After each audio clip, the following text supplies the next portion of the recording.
4:57 AM ah. Na tayo kay Diwata. Yung Diwata pares eh. Oh, meron pa rin pila. Grabe, 5 AM. Oh, meron pa rin pila. Baka talaga Diwata. Ayun sa loob ng pila. Lagi siyang sinisita. Grabe no. Yun ang haba ng pila.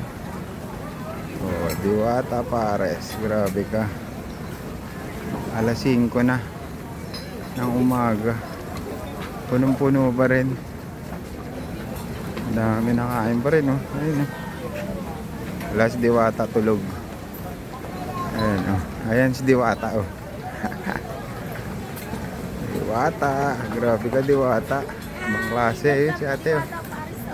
Thank you.